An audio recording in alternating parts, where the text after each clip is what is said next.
Hello students, welcome to exam universe letter to success. मेरा नाम है विकास और आज की इस वीडियो में हम लोग डिस्कस करने वाले हैं आज का इंपॉर्टेंट करंट अफेयर जो आपके आने वाले एग्जाम्स के लिए बहुत ज़्यादा इंपॉर्टेंट रहने वाला है। फिर चाहे आप एसएससी की प्रिपरेशन कर रहे हो, चाहे आप बैंक की प्रिपरेशन कर रहे हो, या फिर आप किसी भी कॉम्पिटेटिव एग्जाम की प्रिपरेशन कर रहे हो, करंट अफेयर हर एग्जाम के लिए इंपॉर्टेंट होता है। और आप लोगों को पता है एसएससी सीपीओ का नोटिफिकेशन आ चुका है और साथ साथ उसकी तैयारी भी शुरू हो चुकी है। हमारे चैनल पर भी सारी क्लासेस शुरू हो चुकी हैं, आप लोग जाकर ज़रूर देख लीजिएगा।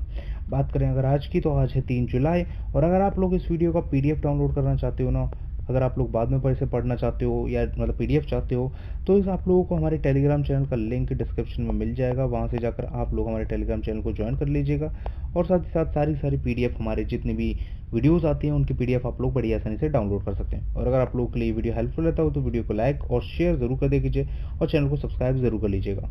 बात करें अगर आज के सबसे पहले क्वेश्चन की, तो किस बैंक ने किसानों के लिए ई किसान धन ऐप लॉन्च किया है? तो ये एचडीएफसी बैंक ने लॉन्च किया है। अब ये ऐप है क्या और करेगा क्या? देखो, ये जो ऐप है ना, वो पूरी तरीके से इसलिए लॉन्च किया गया ताकि किसानों को मतलब भीड़ भाड़ वाले इलाकों में जैसे बैंक वगैरह या फिर कहीं और जाने की ज़रूरत ना पड़े। सारी की सारी जो चीज़ें हैं वो घर पर ही हो जाएँ, क्योंकि आप लोगों को पता है इस समय पैंडेमिक सिचुएशन चल रही है, बाहर जाना खतरे से खाली नहीं है। तो इसीलिए ये इस ऐप को लॉन्च किया गया है। इस ऐप के जरिए जो किसान है ना, उसके मोबाइल में ये ऐप ये डाल दिया जाएगा और उस किसान को बहुत सारी सेवाएं, जैसे कि अगर मैं बात करूँ कि अगर किसान को मंडी की रेट जाननी है तो वो उसको उस पर मिल जाएगी। अगर नई फार्मिंग की तकनीक जाननी है वो मिल जाएगी।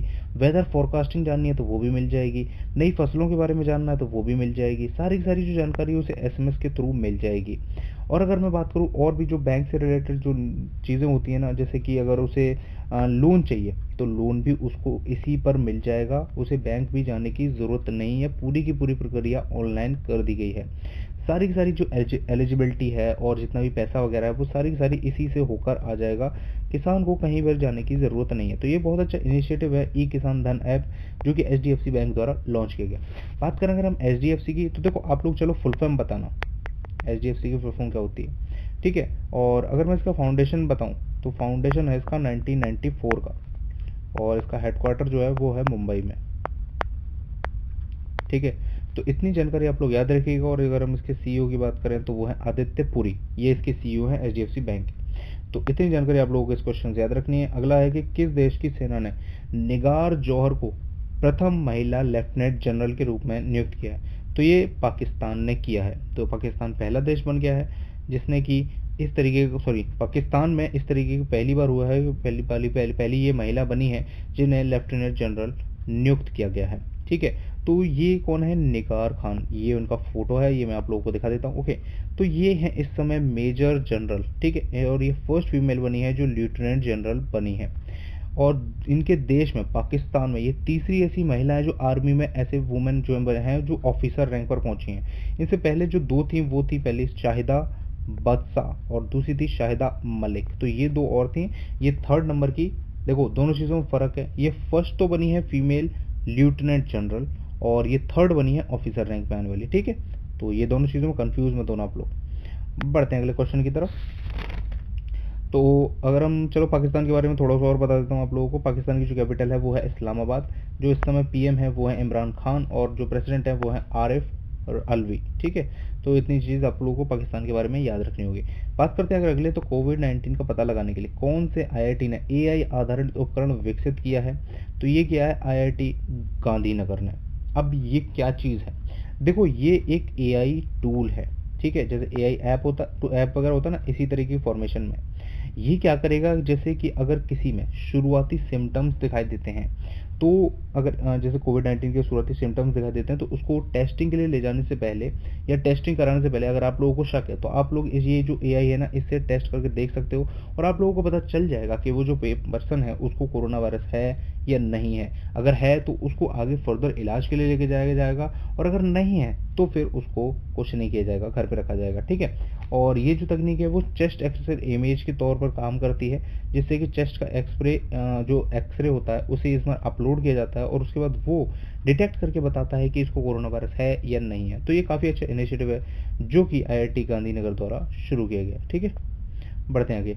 तो शशांक मनोहर ने कहाँ के चेयरमैन के पद से इस्तीफा दे दिया? तो आप लोगों को अगर नहीं बताओ तो ये आईसीसी के चेयरमैन थे, ओके। ये लगभग 2 साल से आईसीसी के चेयरमैन थे शशांक मनोहर। और इन्होंने अब जो वहाँ का पद है चेयरमैन का उससे इस्तीफा दे दिया। वैसे इनका कार्यकाल 1 साल का और हो सकता था, लेकिन इन्होंने ये कार्यकाल छोड़ दिया और इन्होंने इस्तीफा दे दिया है। अब भी अगर हम बात करें तो जो वहाँ के डिप्यूटी जो चेयरमैन है इमरान ख्वाजा, वो इस समय चार्ज संभालेंगे और अगले हफ्ते आईसीसी के इलेक्शन होंगे और वहाँ पर पता चलेगा कि जो नए चेयरमैन बनेंगे वो कौन है। तो ये जानकारी आप लोग याद रखने की, शशांक मनोहर कहाँ के चेयरमैन थे, वो आईसीसी के चेयरमैन थे। आईसीसी की बात करें तो इंटरनेशनल क्रिकेट काउंसिल, ये इसका फुल फॉर्म है आईसीसी का।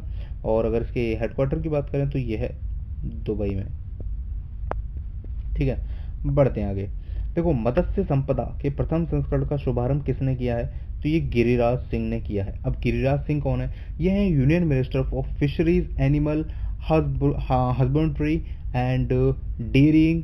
तो ये इसके मिनिस्टर हैं जिन्होंने ये लॉन्च किया है मत्स्य संपदा का प्रथम संस्करण।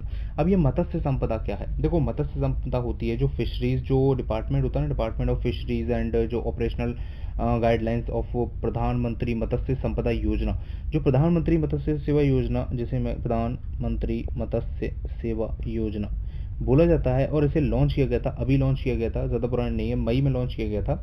ठीक है ना। तो इसके तहत ये जो पहला जो है ना, वो ये एक तरीके का न्यूज़ लेटर है जो कि लॉन्च किया गया है मत्स्य संपदा के उस पर प्रथम संस्करण। इसमें क्या है, इसमें पूरी की पूरी नॉलेज लिखी हुई है। इसमें लिखा हुआ है कि किस तरीके से आप जो फिशरमैन होते हैं उनको किस तरीके से नॉलेज दी जाए, उन लोगों को किस तरीके से पढ़ाया जाए कि मतलब किस तरीके से इसके उत्पादन किया जाता है, मतलब जो फिशरीज पकड़ी जाती हैं उनको एक्सपोर्ट किया जाता है, किस तरीके से उनको रखा जाता है, किस तरीके से आप जा सकते हो और पकड़ सकते हो इन चीज़ों को, जो चीज़ इलीगल है उन चीज़ों के बारे में बताना, कौन कौन सी प्रजाति जो है जो लुप्त हो रही है उन चीज़ों के बारे में बताना, ताकि वो लोग उन्हें हार्म ना करें। तो ये सारी की सारी जो नॉलेज है वो इस न्यूज़ लेटर्स के माध्यम से उन लोगों को दी जाएगी और जो वहाँ का प्रोडक्शन है उसको भी बढ़ाया जाएगा। ये सब किसके अंतर्गत हो रहा है, ये प्रधानमंत्री मत्स्य संपदा योजना के अंतर्गत हो रहा है, जो कि अभी मई 2020 में लॉन्च हुई थी। और ये कोई छोटा मोटा प्रोजेक्ट नहीं है, ये लगभग ओके 20,000 करोड़, मतलब 20,050 करोड़ का पैकेज है, सॉरी इन्वेस्टमेंट है, जो कि किया गया है गवर्नमेंट द्वारा, जो कि अब तक का सबसे लार्जेस्ट इन्वेस्टमेंट है इस फील्ड में, जो कि अब तक का सबसे लार्जेस्ट इन्वेस्टमेंट है इस फील्ड में। ये किसने लॉन्च किया है, गिरिराज सिंह ने, और इसका भी ये प्रथम संस्करण लॉन्च किया गया है। इसके आगे भी कई सारे संस्करण आएंगे, ये पहला है इसीलिए आप लोगों के लिए इंपॉर्टेंट बनता है। बढ़ते हैं अगले क्वेश्चन की तरफ। तो हाल ही में किस राज्य के वन विभाग ने भारत का पहला लाइकेन पार्क विकसित किया। अब लाइकेन, सबसे पहले बता दूं मैं, लाइकेन क्या होता है, लाइकेन होता है कवक। ठीक है, और ये किया है उत्तराखंड ने। अब देखो कवक होता क्या है, मेनली क्या काम होता है कवक, देखो सबसे अच्छा क्या किस चीज़ के लिए होता है, वो होता है पॉल्यूशन को बहुत ज़्यादा एब्जॉर्व करता है। तो इसीलिए उत्तराखंड में जो कि ऊंचाई पर स्थित है, पहाड़ों पर स्थित है, तो वहाँ पर बहुत सारे वेराइटीज़ के जो कवक पाए जाते हैं। तो वहाँ पर एक पार्क बनाया गया है जहाँ पर कि इस तरह के कवक को लगाया जाएगा, जिससे कि जो मतलब मतलब इन्हें बाद में बहुत बहुत जगह पर एक्सपोर्ट करके वहाँ से पोल्यूशन को कम कर सकते हैं और पोल्यूशन रेट्स डाउन कर सकते हैं। तो इस चीज़ का जो इनिशिएटिव है वो लिया गया है और इसी के तहत ये एक पार्क विकसित किया गया है। और आप लोग जितनी हाइट पर ऊंचाई पर जाते जाओगे ना, जैसे उत्तराखंड हुआ, हिमाचल हुआ, हिमालयस हुआ, तो वहाँ पर बहुत सारी वेराइटीज़ के आप लोगों को इस तरीके के कवक यानी कि लाइकेन देखने को मिलेंगे। तो जो आप लोगों के एग्जाम पॉइंट ऑफ व्यू से ज़रूरी है वो ये है कि पहला जो पार्क है वो कहाँ विकसित किया गया है, वो उत्तराखंड में विकसित किया गया। उत्तराखंड के बारे में अगर मैं बात करूँ तो उत्तराखंड की जो कैपिटल है वो है देहरादून। यहाँ के जो सीएम है वो है त्रिवेंद्र सिंह रावत और गवर्नर जो है वो बेबी रानी मौर्य हैं। लोकसभा की यहाँ पर सिर्फ और सिर्फ 5 सीटें हैं, राज्यसभा की यहाँ पर 3 सीटें हैं, और जो विधानसभा है ना, विधानसभा की यहाँ पर 71 सीटें हैं। ठीक है, तो ये जानकारी आप लोग याद रखिएगा। और एक जानकारी आप लोग याद रखिए कि जिम कॉर्बेट जो नेशनल पार्क हो ना, जिम कॉर्बेट नेशनल पार्क, वो भी यहीं पर स्थित है, जो आप लोगों के एग्जाम में बहुत ज़्यादा पूछ लिया था कि जिम कॉर्बेट कहाँ स्थित है, वो भी यहीं स्थित है। तो इतना आप लोगों को इस क्वेश्चन से याद रखना है। पढ़ते हैं अगले क्वेश्चन की तरफ। केरल सरकार ने रिटर्निंग एक्सपेक्ट्स के लिए किस प्रोजेक्ट की घोषणा की है, तो उन्होंने की है ड्रीम केरला प्रोजेक्ट की। ड्रीम केरला प्रोजेक्ट आखिरकार है क्या। जैसे कि दोस्तों आप लोगों को पता होगा कि बहुत सारे जो मतलब माइग्रेंट्स कह लीजिए, या फिर मैं कहूँ बहुत सारे जो विदेश से लोग हैं ना, जो अपनी नौकरी खो चुके हैं, वो लौटकर इंडिया आ रहे हैं, और बहुत सारे जो केरल के रहने वाले हैं वो वहाँ पर आ रहे हैं। अब वो अपने अपने फील्ड्स में एक्सपर्ट हैं, और उन लोगों को यूटिलाइज करना इंडियन गवर्नमेंट का, और मैं बात करूँ अगर स्टेट गवर्नमेंट्स का काम है। तो केरल गवर्नमेंट ने ड्रीम केरला प्रोजेक्ट लॉन्च किया है, जिसके तहत जो लोग इस तरीके से आ रहे हैं, जो बेस्ट एक्सपर्ट्स हैं और जो बाहर जॉब करते हैं, उनके फील्ड के हिसाब से उन्हें यहाँ पर रोजगार दिया जाएगा और उनसे बेस्ट से बेस्ट यूटिलाइजेशन करवाया जाएगा, ताकि अब वो बाहर दोबारा ना जाएं जब सिचुएशन नॉर्मल हो जाए, और वो इंडिया में रह के इंडिया के लिए ही काम करें, और जितना डेवलप वो बाहर की कंट्रीज को कर रहे हैं उतना वो डेवलपमेंट में वो इंडिया के लिए काम करें। मतलब कि कहने का मतलब ये है कि इंडिया को डेवलप करने के फील्ड में काम किया जाए। कुल मिलाकर अगर बात की जाए तो ये जो वैसे आत्मनिर्भर भारत है ना, उसके तहत तो ये किया जा रहा है कि जो हमारे जो इंडिया के एक्सपर्ट्स हैं जो कि विदेश में जाकर कार्य कर रहे हैं, वहाँ के जो उनकी जो मतलब बात करें अगर उनकी गवर्नमेंट के लिए हेल्प कर रहे हैं, उनकी जो प्रोजेक्ट्स पर वर्क कर रहे हैं, उनको जो ज़्यादा से ज़्यादा डेवलपमेंट दे रहे हैं, वो सब काम वो इंडिया में आकर करें और इंडिया के डेवलपमेंट में हाथ बटाएं। और इस समय बहुत सारे जो लोग हैं वो अपनी जॉब खो चुके हैं और वो इंडिया लौट कर आ रहे हैं। तो इसीलिए मतलब इंडिया जो केरल गवर्नमेंट है उन्होंने जो ये इनिशिएटिव लिया है कि ड्रीम केरला प्रोजेक्ट, ताकि जितने भी लोग लौट कर आए हैं उनको बेस्ट रिसोर्सेज के साथ उनका यूटिलाइजेशन किया जा सके, उनको जॉब दी जा सके, और जो बेटर जो चीज़ें हो सकती हैं गवर्नमेंट के लिए और देश के लिए वो उनसे ली जा सके। तो इतनी जानकारी आप लोगों को मैंने आप लोगों को ड्रीम केरला प्रोजेक्ट के बारे में बता दी। आप लोग याद रखिएगा कि आखिरकार ये है क्या, ठीक है।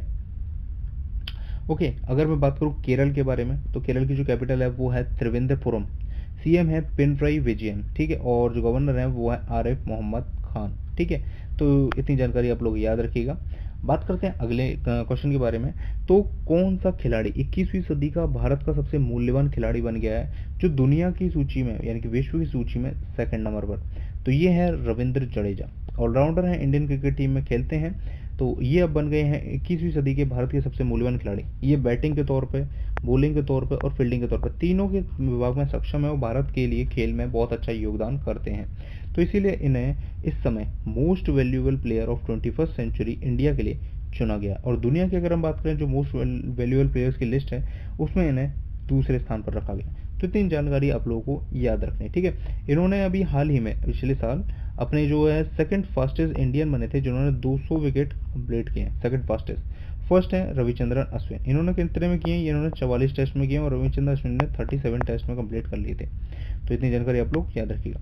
बढ़ते हैं अगले क्वेश्चन की तरफ। तो हाल ही में राष्ट्रीय डाक कर्मचारी दिवस कब मनाया गया? तो ये 1 जुलाई को मनाया जाता है। ये क्यों मनाया जाता है? तो देखो, जितने भी हमारे देश में या फिर मैं बात करूं दुनिया भर में या हमारे देश भर में जितने भी डाक विभाग कार्य करता है ना, तो उसके जितना भी योगदान है हमारे समाज के प्रति, उस सबको प्रोत्साहन देने, उनको सम्मानित करने, उनको सम्मान में ये एक त्योहार मतलब डे जो है वो अब मनाया जाता है। राष्ट्रीय डाक कर्मचारी दिवस ये मनाया जाता है ताकि उन लोगों ने जो योगदान दिया उसको लोग याद रख सकें, उनको अप्रिशिएट कर सकें और उनको भी लगे कि हाँ हमारे लिए कोई कुछ कर रहा है। तो इसलिए ये मनाया जाता है। अब 1 जुलाई को और भी कई सारी चीज़ें मनाई जाती हैं, जैसे मैंने आप लोगों को बताया था कि डॉक्टर्स डे भी 1 तारीख को ही होता है। डॉक्टर्स डे जो डॉक्टर्स के समाज में योगदान के लिए मनाया जाता है और डॉक्टर को प्रोत्साहन करने के लिए मनाया जाता है, और इस साल भी मनाया गया था और इसकी जो थीम थी वो कोविड-19 की तर्ज पर रखी गई थी, ठीक है। मैंने आप लोगों को कल ही बताया था, अगर आप लोगों ने पढ़ा है तो आप लोग नीचे कमेंट में लिखकर थीम जरूर बताइएगा। और साथ ही साथ 1 जुलाई को और क्या मनाया जाता है? 1 जुलाई को सीए डे भी मनाया जाता है, और जिस पर प्रधानमंत्री नरेंद्र मोदी ने भी बधाई देकर जो हमारे सीए हैं उनको बधाई दी थी और उसमें कहा था कि जो देश की इकोनॉमी और इन सब चीज़ों में योगदान देने के लिए आप सभी का बहुत बहुत शुक्रिया। तो ये चीज़ मैंने आप लोगों को कल ही पढ़ाई थी, तो आप लोगों को आई होप उम्मीद करता हूँ याद होगा। और आप लोगों को मैं बता रहा हूँ कि राष्ट्रीय डाक कर्मचारी दिवस है वो 1 जुलाई को मनाया जाता है, तो उम्मीद करता हूँ ये भी आप लोगों को याद रहेगा। डे बाई डे आप लोग नोट्स बनाते रहेंगे तो आप लोगों को कोई भी दिक्कत नहीं आएगी। ओके, बढ़ते हैं अगले क्वेश्चन की तरफ। तो हाल ही में स्विगी क्या है? स्विगी एक फूड ऐप है जो कि खाना डिलीवर करने का काम करती है। उसने डिजिटल वॉलेट के लिए किस बैंक के साथ समझौता किया? अब पहले मैं आप लोगों को बताता हूँ डिजिटल वॉलेट होता क्या है। जैसे आप लोगों को पता होगा कि पेटीएम का अपना वॉलेट होता है, ठीक है ना, जिसमें पैसे आप लोगों के पड़े रहते हैं। फोन पे का होता है, अमेजोन का होता है, फोन पे का नहीं होता सॉरी, अमेजोन का होता है। तो उनका जो होते हैं ना जो वॉलेट्स होते हैं, इसी तरीके से अब स्विगी का भी ऐप में अपना वॉलेट हुआ करेगा, जहाँ पर अगर आप उन्हें पेमेंट करते हो, अगर कुछ बच जाता है तो वहाँ पर रहा करेगा, या फिर आप अपना जो पैसा है वो वहाँ पर लोड करके रख सकते हो ताकि उन्हें पेमेंट कर सको, आसानी रहे। तो ये किस बैंक के साथ मिलकर इन्होंने टाई अप किया है? वो आईसीआईसी बैंक के साथ मिलकर इन्होंने टाई अप किया है, ठीक है ना। तो जल्दी आप लोगों को ये अपडेट वहाँ की जो ऐप है उसमें देखने को मिल जाएगी। बात करें अगर आईसीआईसी बैंक के बारे में, तो आईसीआईसी बैंक की फुल फॉर्म क्या होती है? मैंने आप लोगों को कल भी पढ़ाया था और तब भी मैंने आप लोगों को बताई थी। तो ये होती है, देखो, industrial credit and investment corporation of India, ठीक है।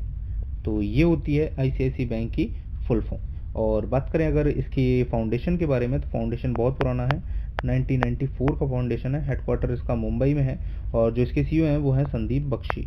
ठीक है। और कल ही मैंने आप लोगों को एक और बताया था इससे कि जो फ़ोन पे है ना, फ़ोन पे ने यूपीआई के लिए multi multi multi banking model के लिए, मतलब मल्टी जो यूपीआई है उसके लिए आईसीआईसी बैंक के साथ टाई अप किया था। तो ये भी मैंने आप लोगों को बताया था, तो ये भी चीज़ आप लोग याद रखिएगा। ठीक है, अब थोड़ा सा हम बात कर लेते हैं स्विगी के बारे में। देखो स्विगी एक फूड ऐप है जैसे मैंने आप लोगों को बताया, और अगर मैं बात करूँ, थोड़ी सा स्पेस कर लेता हूँ मैं, पहले रुको। देखो अगर मैं बात करूँ तो इसके फाउंडेशन के बारे में तो ज़्यादा पुराना नहीं है, 2014 का इसका फाउंडेशन है। ठीक है, और इसका जो हेडक्वार्टर है ना वो बेंगलुरु में है। ठीक है, तो तीन जानकारी आप लोग स्विगी के बारे में भी याद रखिएगा अगर आप लोगों से पूछ ले जाए तो। ठीक है, तो ये था आज के इंपॉर्टेंट 10 क्वेश्चन जो करंट अफेयर में जो आप लोगों के एग्जाम पॉइंट ऑफ व्यू जरूरी है। अब हम बात करते हैं कुछ ब्रेकिंग न्यूज़ की जो आप लोगों को जानना बहुत ज़रूरी है, कि सारे के सारे जो मॉन्यूमेंट्स हैं ना जो बंद हैं, जो कि मतलब कुछ तो 17 मार्च के आसपास से बंद है। जैसे मैं अगर बात करूँ तो ताजमहल आगरा में, आगरा फोर्ट और भी कई सारे मॉन्यूमेंट्स हैं, वो 4 जुलाई से ओपन हो जाएंगे, जो कि 17 मार्च से बंद हो जाए। ठीक है, तो इससे भी काफ़ी ज़्यादा इकोनॉमी में बूम होता है, काफ़ी ज़्यादा मतलब हेल्प होती है इकोनॉमी में गवर्नमेंट को। लेकिन ये बंद थे तो अब ये खुल जाएंगे 4 जुलाई से, ऐसा एक्सपेक्ट किया जा रहा है यूनियन टूरिज्म मिनिस्टर के द्वारा। अब देखते हैं इसमें कितनी ज़्यादा वो होती है। मरीजों की ठीक होने की जो दर है ना कोविड-19 से, वो 59.43 हो गई, ये लगातार बढ़ती जा रही है। ये एक अच्छी न्यूज़ है भारत के लिए। और अगर केसेस की अगर हम बात करें तो इंडिया में अब 6 लाख से ज़्यादा केसेस हो चुके हैं और 17,834 लोगों की अब तक मृत्यु हो चुकी है। तो ये एक दुखद बात है, इतने सारे लोगों की मृत्यु हो चुकी है इससे, लेकिन रिकवरी रेट भी लगातार बढ़ती जा रही है। तो ये था आज का important current affair. I hope कि आप लोगों को ये वीडियो पसंद आया होगा, आप लोगों के लिए हेल्पफुल रहता हो। तो यार वीडियो को लाइक ज़रूर कर दिया करो, शेयर कर दिया करो अपने दोस्तों के साथ, और सब्सक्राइब कर लो हमारे चैनल को, ताकि आप लोग आने वाली सारी अपडेट्स देखते रहें। और अगर आप लोग सीपीयू का कोर्स करना चाहते हो, सीपीयू के एग्ज़ाम की तैयारी करना चाहते हो, तो हमारे चैनल पर सारी क्लासेस चल रही हैं, रीजनिंग की, मैथ की, इंग्लिश की, साइंस की, सारी क्लासेस चल रही हैं, आप लोग जाकर देख सकते हैं। तो टिल देन दोस्तों, bye bye, goodbye and have a nice day, and तब तक के लिए जय हिंद।